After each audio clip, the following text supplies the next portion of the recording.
Aquí se inicia El Ciudadano TV. Reportajes.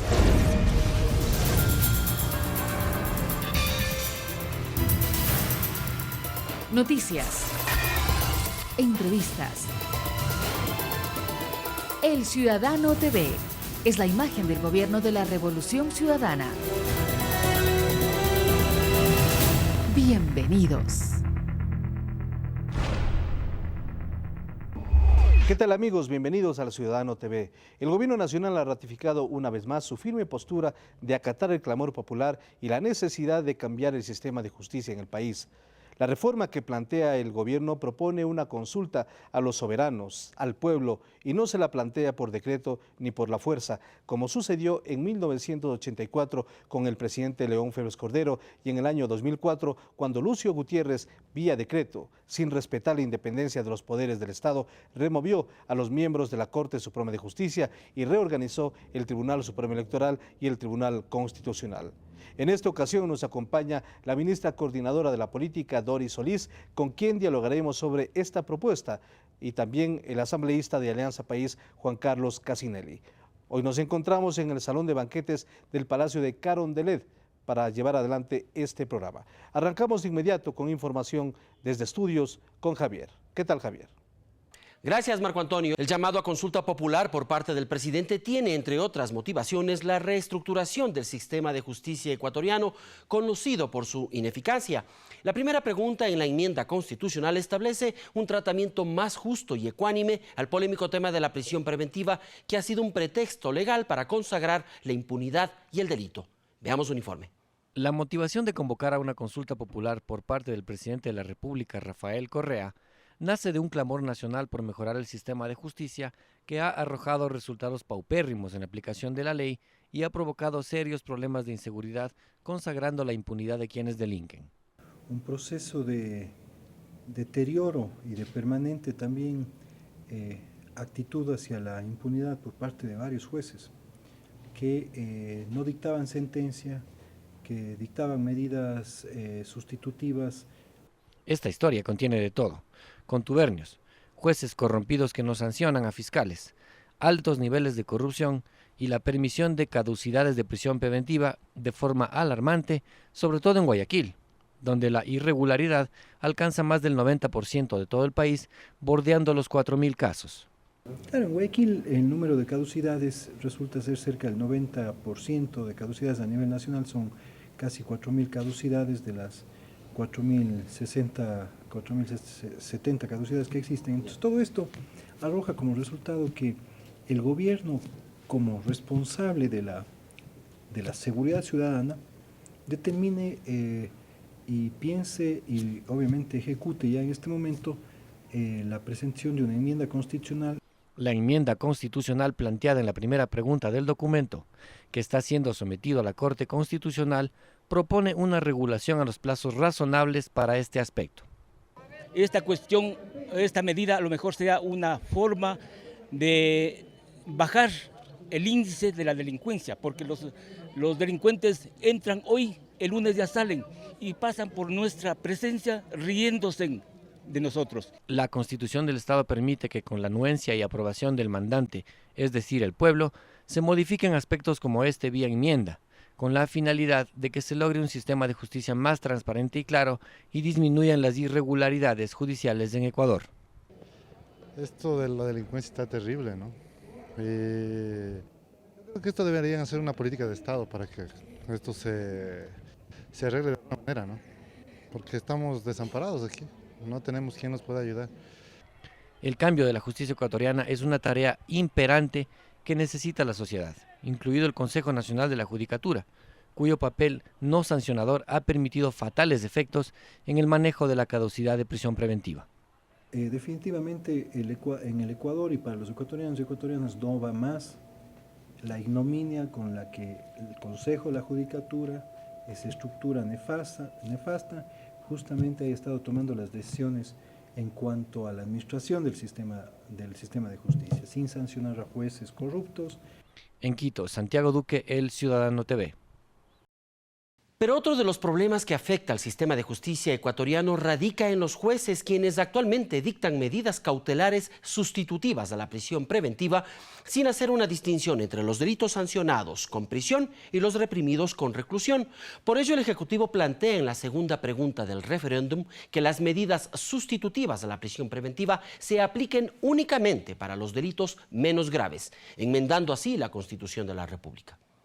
La estrategia del Ejecutivo de consultar al pueblo ecuatoriano que las medidas sustitutivas de la prisión preventiva se apliquen solo a delitos menos graves fue aplicada en consideración de la gran cantidad de casos reportados en los juzgados, en donde se han dictado medidas cautelares incluso para juicios por asesinato. ¿Qué es lo que pasa? Porque estamos como gobierno enfrentados a un problema de seguridad. Esa es la razón de este pedido de consulta. ¿Cuál es el problema de seguridad? El problema de seguridad que pasa es que por la corrupción judicial todos los jueces sustituyen prisión y esos delincuentes vuelven a las calles y vuelven a delinquir y nos vuelven a asaltar. Entonces el gobierno necesita una respuesta para esta preocupación. Esta situación ha causado que miles de reclusos hayan obtenido su libertad, dificultando la efectiva administración de la justicia, la sanción del delito y promoviendo el aumento de la inseguridad e impunidad en el país. Actualmente la Constitución establece la posibilidad de que los jueces dicten medidas cautelares sustitutivas a la prisión preventiva sin hacer una distinción entre los delitos sancionados con prisión de los sancionados con reclusión. Es simplemente remitiendo a la ley para que sea la ley la que determine el plazo razonable. Es decir, este no es un tema de cómo aumentamos o disminuimos el periodo de la caducidad para cumplir con la caducidad de la prisión preventiva, sino en realidad cómo cumplimos con esta sentencia de la Corte Interamericana de Derechos Humanos y establecemos un plazo razonable. Es diferente investigar el caso de un robo simple, ¿no es cierto?, donde puede estar involucrado un autor, específicamente un presunto autor, e investigar un caso de sicariato donde puede estar involucrada ya una banda de crimen organizado, donde se va a requerir más tiempo. Medidas que la ciudadanía las califica como positivas. ¿No? Prácticamente los malandros hacen lo que a ellos se les antoja y no está bien. Yo estoy de acuerdo de que se haya reforma a las leyes y se aplique la ley como es debido, porque realmente es un peligro. Más garantía tienen los pillos que el resto de la población. Una enmienda pretende evitar que una persona acusada de un delito menor permanezca en prisión más tiempo que el establecido en la pena impuesta. El referéndum constitucional procura garantizar la comparecencia al proceso judicial del imputado o acusado en el cometimiento del delito investigado. En Quito, Catalina Llanes, El Ciudadano TV. El Ciudadano TV se retransmite por Radio Nacional del Ecuador en su frecuencia 600 AM en la ciudad de Guayaquil. Radio Pública y sus 5 frecuencias 100.9 Quito, 105.3 Guayaquil, Cuenca 88.9, Manabí 88.1 y Macas 88.5 en frecuencia modulada.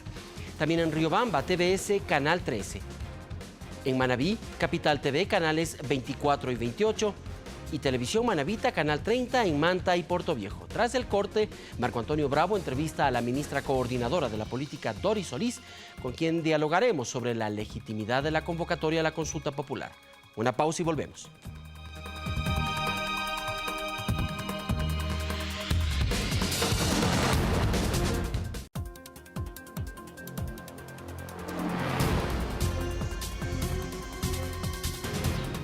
En los siguientes minutos vamos a dialogar con la ministra coordinadora de la política, Doris Solís. Nos encontramos aquí en el Salón de Banquetes de la Presidencia de la República para dialogar sobre temas que son de mucho interés y tiene que ver con la coyuntura política que está viviendo el país.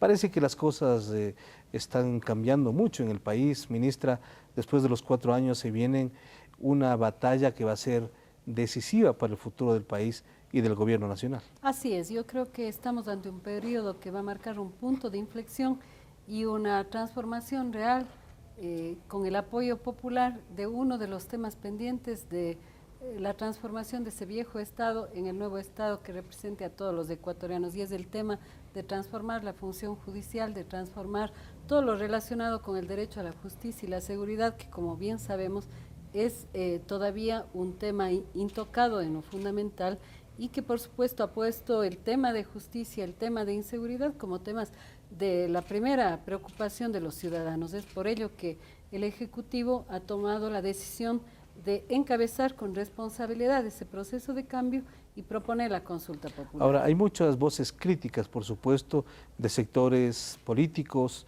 que antes tuvieron la posibilidad de trabajar y servir al país y que ahora son los principales detractores de esta posibilidad de consultar al pueblo ecuatoriano. Es muy importante lo que usted señala y creo que hay que analizar cuáles son esas voces críticas.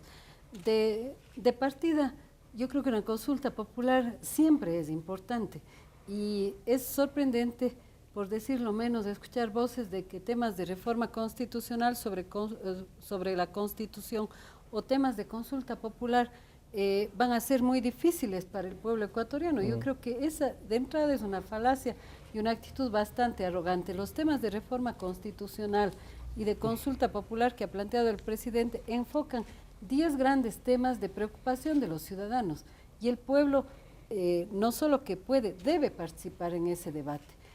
Luego vemos una derecha absolutamente tradicional, una derecha corresponsable de la debacle del sistema de justicia, oponiéndose y levantando ya una gran pancarta del no a la consulta, pese a que recién está en el proceso de pronunciamiento de la Corte. Pero creo que la pregunta a esos sectores es ¿cuál es la alternativa, señores?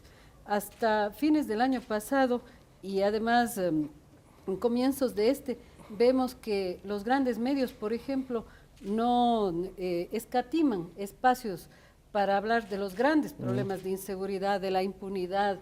Es una campaña. Es una campaña, pero cuando queremos tomar el toro por los cuernos, atacar realmente los factores que permitirían ir a una transformación radical, entonces se rasgan las vestiduras. Da la impresión que esa vieja derecha lo que nos está diciendo es no toquen nada y sobre todo no toquen nuestros jueces y no toquen el sistema de justicia que tiene indicadores claros de ineficiencia y de corrupción. Ahora, ¿cuál es la diferencia, ministra, de dos hechos anteriores que la historia lo recuerde, lo reconoce?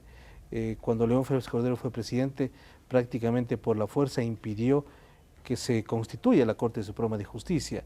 Cuando en el 2004 Lucio Gutiérrez con otros grupos políticos también renovaron totalmente la Corte de Justicia, además de la Corte Electoral y Constitucional. En esa relación, ¿cuál es la diferencia con este planteamiento que está haciendo el presidente Correa? Creo que hay dos diferencias sustantivas que no deben dejar lugar a dudas. Primero, este no es un gobierno que responde a grupos poderosos de interés que han marginado y han excluido a miles de ecuatorianos. Este gobierno ha tocado fuertemente los intereses de esos grupos, el control sobre actividades estratégicas, ha recuperado la riqueza social para la redistribución de los ecuatorianos y eso hace que el sentido y la orientación de la acción de este gobierno sea a favor del interés y el bien común. Segundo, lo que estamos proponiendo es radicalmente distinto, es una etapa de transición donde 3 funciones del Estado a través de una comisión se comprometen en 18 meses a una altísima responsabilidad de reestructurar las Cortes, aquello que el Consejo de Judicatura actual no lo ha hecho. Tenemos miles de casos de jueces que al calor de derechos constitucionales como los amparos o la caducidad de la prisión preventiva han permitido la salida de delincuentes que luego incurren en delitos y han mal usado, han corrompido estos principios constitucionales. Es evidente entonces que es necesario un esfuerzo de transición radical donde en este caso estamos proponiendo que un delegado del Ejecutivo, uno del Legislativo y uno del Judicial puedan hacer este proceso, pero a través de los mecanismos de la Constitución, de concursos. Ni el Ejecutivo ni ninguno de estos comisionados pondrá a dedo nada. Queremos justamente que se hagan los concursos para que vayan jueces probos, jueces incorruptibles y jueces que realmente apliquen el sistema de justicia que los ecuatorianos esperamos. Ahora, los sectores opositores dicen que esto es una manera ya de tomar por sí y controlar la justicia, que el gobierno del presidente Correa desea hacerlo, porque si hablamos de un representante del Ejecutivo, uno del Legislativo, en donde hay mayoría de país, y un representante del Judicial, prácticamente sería como controlar el Poder Judicial, según los grupos opositores. Yo creo que es claro que el argumento más bien es que las 3 funciones asuman como un tema de Estado la reorganización de la justicia. Independiente lo cual de su filiación. Por supuesto, constituye un clamor de la ciudadanía y del pueblo. Creo que no pueden entenderse las propuestas institucionales que estamos haciendo sin encarar el horizonte al cual estamos enfrentados. Una situación clamorosa, un tocar fondo en el sistema de la función judicial y un consejo de la judicatura que ha sido absolutamente ineficiente. Más de 1 millón de causas represadas, miles de presos sin sentencia que han salido con la caducidad de la prisión preventiva, un sistema absolutamente ineficiente y corrupto. Eso es lo que queremos cambiar. Pero además, este no es un cheque en blanco, como he escuchado a algunos opositores decir. El gobierno está asumiendo una responsabilidad muy grande, muy alta, que será juzgada por el pueblo ecuatoriano si nos da el sí, si se aprueba la consulta, y será juzgada en el lapso de los 18 meses. Nosotros podríamos quedarnos con los brazos cruzados, pero el presidente Correa lidera una propuesta responsable de decir es hora de cambiar la justicia, hagámoslo con un compromiso de las otras funciones, y el plantear que las otras funciones se involucren en este tema tiene una filosofía de poner al centro una preocupación de Estado, no una lógica de intervención o de independencia de funciones. ¿De qué independencia de funciones hablamos cuando el sistema de justicia está colapsando en este país? Todo lo contrario, lo que requiere el país es una articulación de esfuerzos decididos, de esfuerzos incorruptibles, de esfuerzos ejecutivos y eficientes de todas las funciones del Ahora, Estado. también es importante manejar algunos aspectos del referéndum y la consulta popular, en donde el pueblo ecuatoriano se verá abocado a diferenciar estos dos elementos. Pero el tema de las medidas sustitutivas de la prisión preventiva, que es la pregunta 2 del referéndum, es algo fundamental. ¿Cómo se podría justificar este cambio que este momento está planteando el gobierno? Bueno, precisamente porque ha habido un abuso de esas medidas que deberían ser excepcionales, pero que ahora se han usado para delitos mayores y para dejar en la impunidad a una serie de casos de incluso delitos flagrantes, ¿no? Entonces, el mal uso de esa medida hace que sea necesaria una reforma tanto en la Constitución como, por supuesto, en la ley, ¿no? Ahora, otro aspecto que es fundamental y que tiene que ver con la comunicación, se habla de la necesidad de contar con un consejo regulador que justamente regule y vigile en su momento determinado ciertos contenidos de los medios de comunicación, y el otro de la responsabilidad ulterior que debe tener cualquier comunicador. ¿Por qué ha despertado tanta suspicacia, tanto rechazo en algunos medios de comunicación y en algunos sectores de oposición?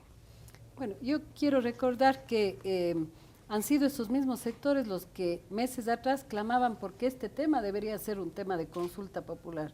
Y cuando la ley de comunicación, cuando el tema se lleva, entonces se rasgan las vestiduras. Creo que va a ser muy interesante que los padres y madres de familia, por ejemplo, a través de este tema, de esta pregunta, puedan evaluar si es que en el Ecuador hay medios de comunicación que garantizan una información y una comunicación libre de violencia, libre de racismo, libre de contenidos discriminatorios, libre de sexismo. Creo que ese es uno de los temas que más debe cambiar en el país, con una palabra que lo define todo: responsabilidad de los medios. Nadie quiere atacar ni la libertad de expresión ni el desempeño de los medios, pero creo que el sentido fundamental es que tenemos que ir a una sociedad ecuatoriana responsable, donde los medios, que son actores fundamentales en la sociedad, tengan responsabilidad sobre construir esa cultura de paz, esa cultura de seguridad, de no violencia y de valores, sobre todo para nuestros niños y adolescentes.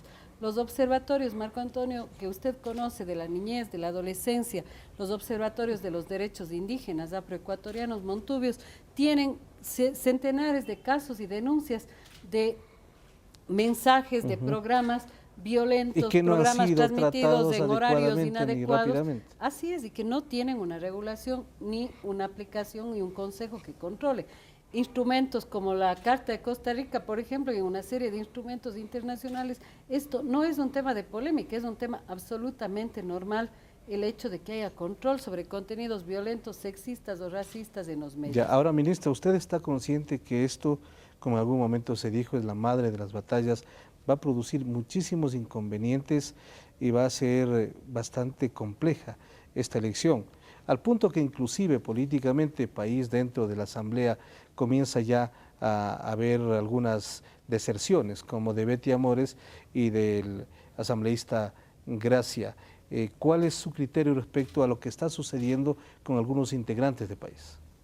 Bueno, usted ha dicho, este es un tema decisivo, un tema muy importante. Creo que el país va ganando batallas en el frente social, en economía, en soberanía, en sectores estratégicos, y hoy tiene que ganar la batalla por la justicia y la seguridad.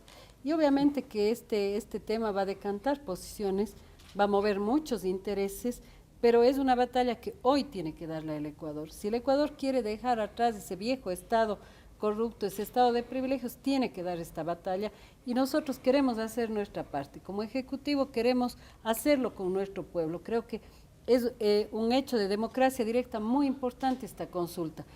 Sobre estos dos casos aislados de Betty Amores y de César Gracia, yo debo decir que ellos han venido en actos de inconsecuencia, incoherencia dentro de la bancada hace algún rato. Entonces, ¿esto es un pretexto? Y es penoso que usen de pretexto la consulta para un protagonismo personal, porque la divergencia no está ahí. La divergencia viene de una inconsistencia de ellos en su comportamiento, tanto que el presidente compartió con el país, que incluso él había pedido ya medidas disciplinarias contra estos malos compañeros, diría yo, porque cuando uno es electo o participa en un proyecto colectivo, debe lealtad a ese proyecto, puede divergir, y por supuesto que tenemos muchos espacios de diálogo y de debate interno, pero tenemos que tener una posición colectiva, porque estamos respondiendo a la confianza y a un proyecto colectivo. El pueblo se pregunta, en un momento determinado el presidente de la República había advertido la posibilidad y la necesidad de una muerte cruzada,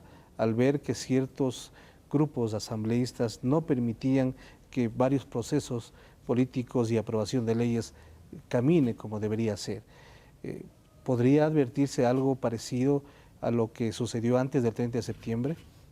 Yo creo que en este momento no. Estamos como un bloque unificado, un bloque que entiende la relevancia política de esta consulta popular, de ir con nuestro pueblo a dar este paso trascendental de transformar la justicia, de transformar una serie de mecanismos institucionales para construir una mejor institucionalidad hacia la justicia y la seguridad. Y estamos viviendo un momento de mucha mayor colaboración entre el Ejecutivo y el Legislativo. Hemos tenido una etapa fructífera en la Justamente producción hubo de mayor leyes, alineamiento después del 30 de septiembre. que creo que el 30S nos dejó muchas lecciones. Este es un proyecto político de largo aliento para realmente dotarle al Ecuador de un Estado al servicio de todos, y no puede ese proyecto sacrificarse por actitudes parciales o de grupo. Por eso, Marco Antonio, yo creo que es importante también dar un mensaje a ciertos sectores de movimientos sociales o de izquierda, que increíblemente hoy coinciden con la derecha más rancia y están empezando incluso precipitadamente a una campaña por el no. Yo ya la diría CONAIE, que Pachacuti, obviamente la el esencia MPD, de la izquierda y del progresismo ya dicen no. ha sido la democracia directa, el consultar a nuestro pueblo. Si estamos equivocados, nuestro pueblo nos dirá en las urnas, no es por ahí el camino, señores. Pero pensar que nuestro pueblo no tiene la capacidad de pronunciarse sobre este tema, tener la arrogancia de creer que la Constitución 2 años después, sujeta a la práctica, a la dinámica rica de la aplicación, no debe ajustarse, yo creo que es algo que realmente resulta increíble de parte de estos sectores. No conozco realmente, y me parece que es bastante incoherente que sectores de izquierda coincidan con la derecha en oponerse a la consulta legítima a nuestro pueblo. Finalmente, ¿cuáles serán o en qué momento ya el gobierno va a comenzar a socializar los contenidos que tienen que ver con el referéndum y la consulta? Contenidos complejos, pero contenidos que tienen que conocer, discernirse, discutir, analizar el pueblo ecuatoriano. Bueno, estamos fundamentando en la audiencia pública de la Corte Constitucional con todos los argumentos jurídicos, con todas las evidencias concretas, las razones por las cuales el Ejecutivo plantea las 10 preguntas. Estamos en un proceso de información y respetamos este tiempo que tiene la Corte Constitucional de 20 días hábiles para su pronunciamiento.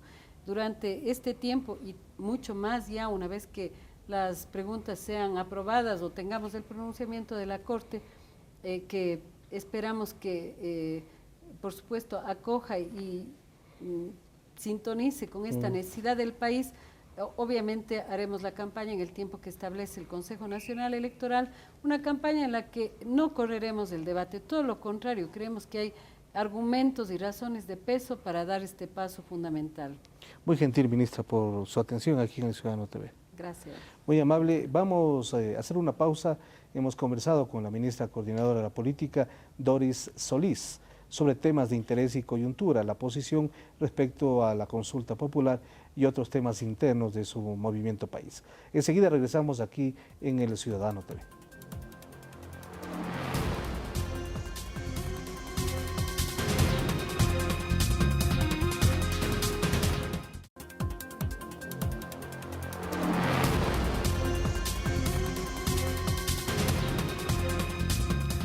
Esta semana el Instituto Nacional de Estadísticas y Censos, INEC, dio a conocer las cifras preliminares que el último censo de población y vivienda registró en cuanto al número de habitantes que tiene nuestro país. Según datos preliminares, en el Ecuador ya somos 14.3 millones de habitantes. El INEC informó que al 5 de diciembre de 2010, Ecuador estaba conformado por 14.306.876 habitantes, es decir, 14,6% más de lo reportado en el censo de 2001. La institución anunció también los datos preliminares de población provincial, siendo Guayas la provincia que registró mayor número de habitantes, 3.573.000. Le sigue Pichincha, 2.570.201, y en tercer lugar Manabí, con 1.345.779. En cuanto a la densidad demográfica, los resultados preliminares del censo arrojan que existen 55,8 habitantes por kilómetro cuadrado. Las provincias con mayor densidad poblacional son Pichincha, con 269,5 habitantes por kilómetro cuadrado, y Guayas, con 227.005. Mientras que las de menor densidad son Pastaza y Galápagos, con 2,8 habitantes por kilómetro cuadrado cada una. Seguimos informando. Los contratos de 7 campos petroleros marginales cambiaron de modalidad a prestación de servicios, acción que reivindica la propiedad del Estado sobre nuestro crudo. En adelante se pagará una tarifa fija a las empresas por la explotación del petróleo. Javier Benalcázar con el informe. Como exitosa calificó el ministro de Recursos Naturales No Renovables, Wilson Pastor, al proceso de renegociación con 7 compañías.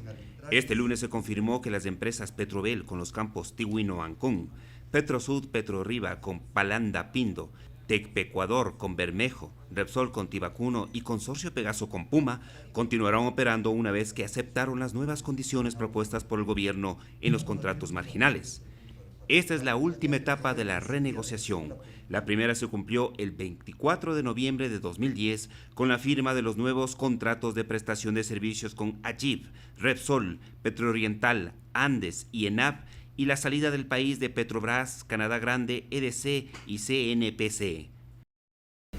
Como en el caso anterior de los contratos grandes, el Estado recibe el 100% del petróleo. Todo incremento del precio va a las arcas del Estado. Si el precio baja, el Estado se garantiza con el 25% de margen de soberanía primero, y si no alcanza el ingreso para pagar a la tarifa, simple y llanamente la compañía tiene que esperar hasta que el incremento de precios compense cualquier déficit en el pago, es decir, a total riesgo de la empresa. El Ecuador no llegó a un acuerdo en los campos Armadillo, Consorcio Gran Colombia, Pucuna y Singue, Consorcio Petrolero Amazónico y Charapa Bedweather, que pasarán a licitación. En el caso del campo Pucuna, será administrado por Petroproducción. Con la producción diaria de las privadas, ahora renegociadas de 150.000 barriles por día, el beneficio diario del Estado es de 2.100.000 y finalmente el beneficio anual se lo localizaría alrededor de 766 millones de dólares solo como beneficio para este año. Con la renegociación de los campos marginales, que representan alrededor del 5% de la producción nacional, el Estado aumentará las inversiones en 108 millones de dólares, 154 en inversiones nuevas y 26 en inversiones petroleras. Asimismo, tendrán beneficios económicos por más de 1.287 millones de dólares, es decir, 353 millones más de lo que recibe en este momento. Javier Benalcázar, El Ciudadano TV. En otro tema, continúa la lucha contra las invasiones a nivel nacional. A $3 millones asciende el valor de las denuncias que se han receptado hasta el momento en contra de los traficantes de tierra en la ciudad de Guayaquil. Más del 30% de ellas son en contra de Tony Estacio. Y según las autoridades de la provincia del Guayas, estas se incrementarán porque los perjudicados se sienten más seguros de realizar este trámite. Mientras que el Instituto Geográfico Militar completó más del 60% del levantamiento de información de las zonas invadidas. Veamos. ¿Cuánto has pagado por el terreno? En total son 2 terrenos, son 1.000 cada uno, he pagado $500. O sea que faltaban $500. Sí. 1.500 faltaban. Más de 2.000 denuncias se han receptado hasta el momento en contra de los traficantes de tierra en Guayaquil. Según el Observatorio de Seguridad Ciudadana, estas denuncias ascienden a más de $3 millones. El trío de la fama es Sergio Tolar, Valerio Estacio, Tony Estacio y Marco Solís, bueno, los 4 de la fama. En todo caso, yo la semana pasada presenté unas estadísticas, la gran mayoría apuntan hacia Tony Estacio, la gran mayoría, más del 30%. Cuero insistió en que es importante acabar con este tema, pues aseguró que las invasiones generan inseguridad. El tema de invasiones es guarida de delincuentes y es también un caldo de cultivo para delincuencia común que puede derivar después en delincuencia organizada. Esta semana continuaron los operativos de desalojos por la cooperativa Ciudad de Dios y Sergio Toral 3. En esta ocasión se evidenció más colaboración de los invasores, quienes decidieron retirarse sin problemas del lugar. Quienes habitan en los sectores invadidos se sienten desilusionados de su actual situación, pues afirman que los traficantes de tierra no solo se llevaron su dinero, sino también la ilusión de tener un terreno donde construir una vivienda para sus hijos. Han engañado a la gente, por gusto han engañado, gente viva. Y uno porque ser pobre y tener una casita lo ha hecho, ha pagado tanto dinero. Es mucho el abuso de esto porque ellos no debieron de jugar con nuestra pobreza, porque esto es jugar con nuestra pobreza, porque imagínense uno dejando de comer para poder dar mes a mes y semana a semana la guardia y mes a mes la mensualidad y no es justo. Me siento estafada porque realmente uno hace el mayor esfuerzo de tener algo para nuestros hijos principalmente y ahí venir que nos hagan esto, me siento muy mal. Más del 60% del levantamiento de información que realiza el Instituto Geográfico Militar en las zonas invadidas ya ha concluido. Alrededor de 5.000 predios ya fueron censados. Esta información servirá para determinar a los beneficiarios de las 8.000 viviendas que planea construir el Midubi en el proyecto habitacional Ciudad Victoria. Desde Guayaquil, con cámaras de Rodrigo Sandoval y Santiago Armas, Catherine Ulpo, El Ciudadano TV. Las autoridades de la provincia del Guayas continúan intensificando los operativos en contra de las denominadas cachinerías, donde además de vender artículos de dudosa procedencia, se los manipula para venderlos como nuevos, incluso atentando contra la vida del comprador. Algunos de los negocios han irrespetado el sello de clausura y en este caso se busca que los locales sean cerrados definitivamente. Si ven cómo tallan, llantas usadas, les vuelven a hacer la forma, la figura, el relieve, pero esto es un peligro para la vida de las personas, porque esto patina en la lluvia o patina en cualquier momento. Visiblemente molesto, el intendente se refirió a las llantas que se vendían en este local ubicado en el centro de Guayaquil, las cuales fueron decomisadas en uno de los operativos de cachinerías que se realizaron esta semana en la ciudad. La dueña del negocio admitió su falta y dijo que vendía cada llanta por $10. Sí, estoy de acuerdo, están talladas, pero no, o sea, no son todas, son así, bonitas nomás. Más de 17 locales fueron clausurados el pasado miércoles. Muchos de ellos ya habían sido cerrados por la Intendencia y el SRI en días pasados. Frente al irrespeto de los sellos de clausura, el gobernador del Guayas pidió más colaboración de los jueces. Judicializar los casos. Es decir, no puede quedar gente una vez detenida en el aire. Tienen que judicializarse esos casos para que la gente entienda que el asunto va en serio. Insistió en que es complejo el tema de cachinería, sin embargo aseguró que van por buen camino y espera cerrar hasta el último negocio dedicado a esta actividad. La fecha tope es el 30 de enero. Eso no significa que si el 1 de febrero sabemos que hay una cachinería abierta, pues tendremos que ir a cerrarla. Desde Guayaquil, con cámaras de Rodrigo Sandoval y Santiago Armas, Catherine Ulpo, El Ciudadano TV. Están a su disposición las páginas electrónicas www.presidencia.gov.es, elciudadano.gov.es, andes.info.es y confirmado.net. Tras el corte entrevistaremos a Juan Carlos Casinelli, con quien conversaremos sobre la postura de Alianza País ante la propuesta de referéndum. Siga con nosotros.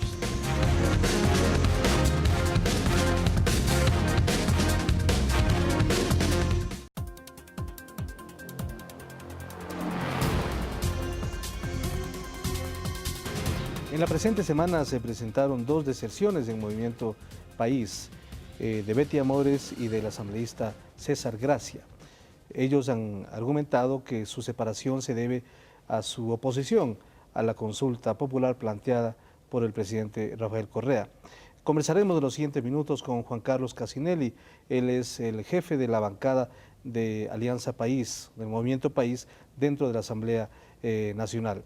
Bienvenido a Ciudadano TV. ¿Y cuáles son las reales razones que ustedes al interior del movimiento han establecido para esta separación de los 2 asambleístas? Bueno, muchas gracias por la entrevista. Definitivamente, pues en esta semana hemos tenido el anuncio de parte de 2 asambleístas nuestros de esta separación del bloque, y ambos han alegado que se debe a motivos de una no aceptación a algunas de las preguntas de la consulta popular que ha planteado el señor presidente. Yo al respecto le indico que el bloque de País hace aproximadamente 8 días, en una reunión que tuvimos ordinaria, resolvió por unanimidad respaldar plenamente la consulta del presidente de la República. ¿Y estaban esos asambleístas? Su intencionalidad. No estaban, sin embargo, nosotros tenemos una dinámica donde cuando alguien no asiste a las reuniones de bloque, acepta automáticamente lo que se resuelva.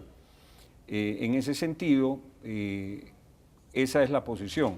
Han anunciado lo que usted me señala, sin embargo, yo pensaría que luego de escuchar las primeras declaraciones de ellos mismos, parecería que hay otra intencionalidad, otra causa atrás de este tipo de anuncios. Ahora, también la ex asambleísta, o la asambleísta, porque sigue siendo de País, había manifestado que justamente en estas reuniones del movimiento no se discute, no se dialoga, no se difiere, sino solamente se informa. Y ahí está una gran diferencia. Bueno, Betty, que es una persona que respeto mucho en su capacidad intelectual, es una de las personas que poco iba o asistía a las reuniones de bloque. Ella debe haber tenido sus motivaciones. El bloque de País debe ser, dentro de la Asamblea Nacional, el bloque donde más se discute, donde más se discrepa, donde más se busca en una permanente discusión llegar a consensos. Y nosotros en ese sentido, luego de encontrar esos consensos, vamos orgánicos al Pleno. Y en el Pleno buscamos los acuerdos legislativos. Así que yo esa justificación que da en su momento la asambleísta More, no la comparto. Es muy difícil definitivamente la dinámica de las discusiones en el bloque porque toman muchas horas cada uno de los temas, pero nosotros ordinariamente por lo menos sesionamos una vez y no es a escuchar informes, sino a debatir los temas que están en la agenda para cada semana. En la práctica, ¿cómo va a enfrentar esta circunstancia? Porque son 2 votos menos que finalmente pesan en un momento determinado. La mayoría de País es limitada, no es una mayoría con holgura, y ahora sin 2 votos, ¿cómo se presenta el panorama? Bueno, nosotros no somos la mayoría del Pleno, definitivamente, nunca lo hemos sido. Somos la mayor minoría. Somos el grupo más grande, pero no consolidamos la mayoría del Pleno. Y en ese sentido... ¿Pero suficiente para aprobar ciertas leyes? No, necesitamos 63 y el bloque siempre ha actuado con una dinámica de 54 más 3 aliados. Entonces, siempre hemos tenido que buscar los acuerdos legislativos con otras bancadas, pero con una situación que se puede evidenciar a través de varias votaciones, que en casos como el asambleísta Gracia, por ejemplo, en las últimas votaciones ya no ha estado votando con nosotros. En el caso de Betty no es así, sin embargo ella ha tenido posiciones a veces contrarias a decisiones que se han tomado en el bloque y eso ha sido en un momento dado observado. Pero nosotros, ¿con qué dinámica vamos a actuar? Con la de siempre, buscar los acuerdos legislativos frente a las otras bancadas, frente a los grupos independientes, con la finalidad de poder sacar adelante las leyes que son las que requiere el país. En este momento complejo, porque políticamente está complicado para el país y también para el gobierno y para el movimiento. ¿Qué elementos van a buscarse para que ciertos representantes, ciertos asambleístas de otros bloques o de otros espacios puedan sumarse? Yo creo que una de las ventajas que tenemos dentro del Pleno, y por eso hemos podido sacar solamente en el último año 17 leyes trascendentales para el país, es que son mucho más las cosas que nos unen a la mayoría de los integrantes del Pleno de la Asamblea Nacional que aquellas que nos distancian. Eso no significa que sea fácil el diálogo. Hemos tenido, como le consta a la ciudadanía, a veces que suspender sesiones con la finalidad de ir consolidando acuerdos legislativos, con la finalidad además de que las votaciones sean, si no contundentes, las necesarias para poder sacar adelante los proyectos de ley. y además estas leyes que regresen de parte del Ejecutivo con el menor veto posible. El desafío está ahí. Yo creo que Fernando Cordero ya ha expuesto ante el país una agenda legislativa para las próximas semanas. Buscaremos los consensos, no creo que eso ocasione una dificultad mayor, el esfuerzo será exactamente el mismo y en ese sentido, en esa parte nos sentimos tranquilos dentro del Pleno. Pero cambió el libreto y la proyección que tenía país dentro de la Asamblea este anuncio del presidente de convocar a una consulta y referéndum. Miren, lo que respecta al bloque de país, y lo discutimos, a nosotros no nos cambió un libreto. Lo que sí hicimos un análisis para enfocar la intencionalidad del presidente, manifiesta cuando hace el llamado a la consulta. La intencionalidad está clara, que está en el contexto de una lucha a favor de la seguridad en el país. Y esa lucha está enmarcada en el plano de las invasiones, en el plano de las reformas legislativas, pero particularmente en lo que tiene que ver con la consulta, en lo que tiene relación con la lucha para que la justicia sea una justicia de calidad y privilegiada. Y en ese sentido el presidente ha tomado la iniciativa y tenga la absoluta seguridad que el bloque de país y seguramente asambleístas conscientes vamos a apoyarlo decididamente. ¿Se van a sumar ustedes entonces a este llamado que ha hecho el presidente de ir y tomar por los cuernos al toro que en este momento es la justicia? Bueno, estamos juntos con el presidente, estamos sumados desde el primer momento. Lo que ha pasado, insisto, es un tema coyuntural que más obedece a una dinámica del bloque que venía teniendo algún tipo de problema, pero que definitivamente no se traduce ni en una crisis, sí en un momento complicado, pero nosotros pensamos que de los momentos complicados se aprenden las mejores lecciones y definitivamente el bloque sale fortalecido y depurado. ¿Habrá otras deserciones? No creo que deberían darse. Creo que el bloque es consciente que las discrepancias tenemos que discutirlas al interior. Siendo un bloque de más de 50 personas, obviamente cada uno tiene una visión de las cosas y por eso son tan largas nuestras sesiones de discusión. Pero definitivamente no podemos hacerle el juego a una oposición que busca la división en país y vamos a asistir orgánicos a las siguientes reuniones. Si eso sucede, ¿se presentará un panorama para la muerte cruzada? Bueno, la muerte cruzada, al igual que la consulta, son prerrogativas que tiene el Ejecutivo. Yo no soy de la lógica de actuar pensando en que si hago tal o cual cosa puede estar sujeto la Asamblea a tener una muerte cruzada. Es una prerrogativa del Ejecutivo. Lo que sí nosotros lideramos con fortaleza dentro del bloque es ser consecuentes con el proyecto político. Un proyecto político que puede tener ribetes muy distantes, pero que definitivamente todos estamos encausados y llamados a apoyarlo con firmeza, más aún cuando tenemos un líder como el presidente de la República que encabeza las acciones y nosotros tenemos que respaldarla desde el legislativo, dentro de la Constitución y dentro del ámbito de nuestras competencias. Es decir, que el proyecto político no tendrá modificaciones o alteraciones para los próximos tiempos, años. Bueno, este proyecto político deviene de ejes programáticos y hoy ya con un gobierno en curso está enmarcado en todo un programa nacional de desarrollo, que además tiene como antecedente el pilar fundamental de una nueva constitución que además es garantista, que privilegia al hombre sobre lo económico. Nuestra obligación desde la Asamblea es legislar en función de esa nueva constitución. Eso fortalece el proyecto político y debemos ser consecuentes con eso que le ofrecimos al pueblo ecuatoriano. ¿En alguna medida no se sienten responsables de que después de 2 años se tenga que hacer enmiendas importantes en la Constitución? Bueno, no vamos a dividir esto entre constituyentes o no. Definitivamente todo cuerpo legal, y yo lo digo como abogado, es perfectible. Lo importante siempre está en la intencionalidad de las personas, es decir, si usted quiere hacer una reforma o porque le da la gana o porque quiere un espacio de poder, hay una intencionalidad negativa. Pero si deviene que hay un problema de inseguridad, como en este momento también, es evidente que hay un problema de colapso del sistema de salud, a pesar de la ingente inversión que ha hecho el gobierno, se tienen que tomar los correctivos, porque no se puede dejar de hacer por temor a ser criticado lo que corresponde hacer, y eso es lo que vamos a estar haciendo nosotros.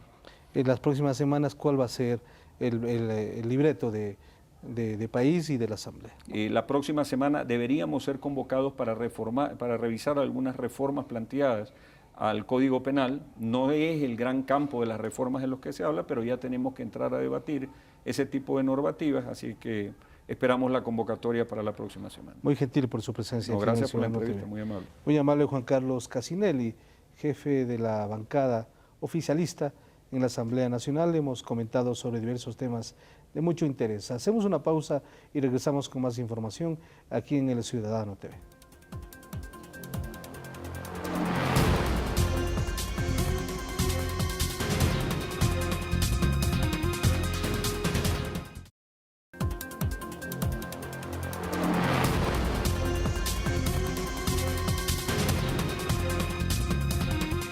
Seguimos con la información. El presidente de la República, Rafael Correa, en visitas no programadas, acudió al Hospital Guayaquil para verificar las condiciones en las que son atendidos los usuarios. También verificó la atención a los ciudadanos en las dependencias del Registro Civil del Cantón Durán e inspeccionó los trabajos que la compañía china Guangxi realiza en la construcción del puente sobre el río Babahoyo. Esto en el marco de las actividades cumplidas por el primer mandatario en el puerto principal, donde también inauguró el Hospital del Día del Instituto de Seguridad Social. El nuevo Hospital del Día del Instituto Ecuatoriano de Seguridad Social no solo atenderá a los afiliados, sino a todos los ciudadanos. Esto en cumplimiento de la universalización de la salud que establece la Constitución.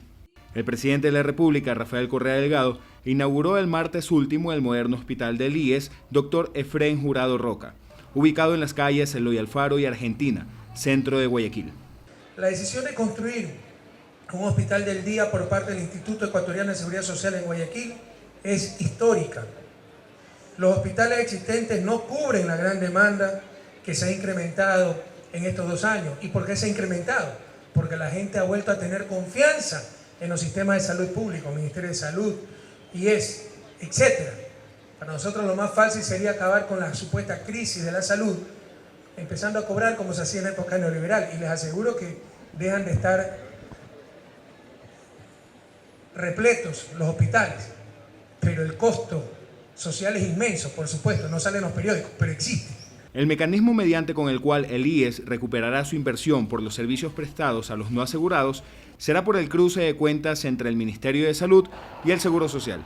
En este hospital del día se podrán atender los ciudadanos así no sean afiliados, luego haremos el cruce de cuentas con el IES y pagaremos al IES la tarifa correspondiente. Pero estamos preparando también el decreto para extender este servicio a todo el sector privado, que tenga la obligatoriedad de atender en cirugía a los beneficiarios del Bono de Desarrollo Humano. El Estado les pagará una tarifa justa. El Hospital del Día, que se encuentra a la altura de las más modernas clínicas del país, se construyó en 1 año y medio, con una inversión de un poco más de 7 millones. Tiene una extensión de 5.600 metros cuadrados y cuenta con áreas de consulta externa, quirúrgico, rayos X, tomografía, laboratorio, servicio de pediatría y atención geriátrica. En total se harán servicios de 27 especialidades médicas. Posee 50 oficinas, de las cuales 45 serán consultorios para los pacientes y el resto se las utilizará en gestiones administrativas del hospital. El equipo de profesionales que laborará en esta casa de salud está conformado por 22 médicos generales y 40 especialistas. Además hay 20 especialidades médicos quirúrgicas. Felicitar y agradecer a los constructores de este magnífico hospital, una empresa muy seria, Maldonado Fiallos, que incluso acabó con 1 mes de anticipación la obra. Ese es otro símbolo del cambio de época. ¿Cuándo eso iba a ocurrir antes de nuestro gobierno? Guayaquil cuenta ya con un espacio digno donde se brindará atención de calidad y calidez a los ciudadanos. Con esto, en el gobierno de la Revolución Ciudadana, se va enterrando ese concepto de que los servicios públicos, al ser destinados para los de menos recursos, no debían ser importantes. Está mucho más equipado, con mejor tecnología, como le digo, con 27 especialidades, pero sobre todo es la parte arquitectónica, como usted lo ve, es un hospital muy funcional, muy moderno, muy bien ubicado, justamente para tener esta interacción con el hospital Teodoro Maldonado Carbo. Tendremos aquí 2 ambulancias, como ustedes las acaban de ver, de última generación también, de tal forma de que esa es la gran diferencia, es un hospital muy moderno con la mejor tecnología en este momento en el país. Desde Guayaquil, con cámaras de Cristóbal Hidalgo y Rodrigo Sandoval, Alejandro Álvarez Tapia, El Ciudadano TV. Pero el gobierno nacional, preocupado también por la salud mental de los ecuatorianos, propuso al célebre médico de la risa, Patch Adams, quien estuvo en Ecuador y visitó el Palacio de Gobierno, crear un centro de risoterapia en el país. Adams se comprometió a brindar su apoyo al programa gubernamental Sonríe Ecuador.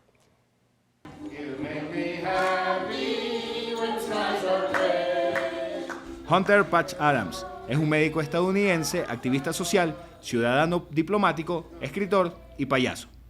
Mientras estaba hospitalizado me di cuenta que cometes suicidio o empiezas a ser un revolucionario. Y entonces a la edad de 18 años yo decidí que iba a ser un revolucionario por el amor y por la justicia. Pero Patch Adams no es cualquier payaso. En 1971 fundó el Instituto Jesuit.